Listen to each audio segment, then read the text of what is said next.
অব্যবস্থাপনা ও লুটপাটে প্রায় দেউলিয়া সরকারি খাতের বেসিক ব্যাংককে বেসরকারি খাতের একটি ব্যাংকের সঙ্গে একীভূতকরণের খবরে আতঙ্কগ্রস্ত হয়ে পড়েছেন ব্যাংকটির সাধারণ কর্মকর্তা-কর্মচারীরা। মঙ্গলবার ৯ এপ্রিল অর্থমন্ত্রীর কাছে দেওয়া স্মারকলিপিতে তারা এই আতঙ্কের কথা উল্লেখ করেছেন। অর্থমন্ত্রীকে লেখা স্মারকলিপিতে তারা সরকারি যে কোনো ব্যাংকের সঙ্গে একীভূত করার অনুরোধ জানিয়েছেন তাদের ব্যাংককে। এতে উল্লেখ করা হয়েছে, দেশের আর্থিক খাতের শৃঙ্খলা ফিরিয়ে আনা ও আর্থিক খাতকে প্রভূত ক্ষতির হাত থেকে রক্ষায় ব্যাংক একীভূতকরণের সরকারি সিদ্ধান্তের প্রতি আমরা শ্রদ্ধাশীল। সেক্ষেত্রে বেসিক ব্যাংককে মূল ধারার অপর একটি সরকারি ব্যাংকের সঙ্গে একীভূত করা হলে সব বিবেচনায় তা হবে সামঞ্জস্যপূর্ণ।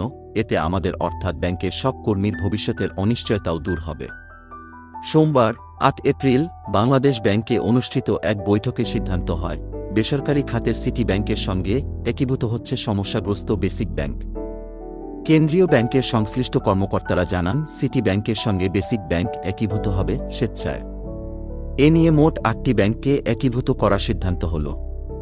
এর মধ্যে সরকারি ব্যাংক ৫টি আর বেসরকারি ব্যাংক ৩টি।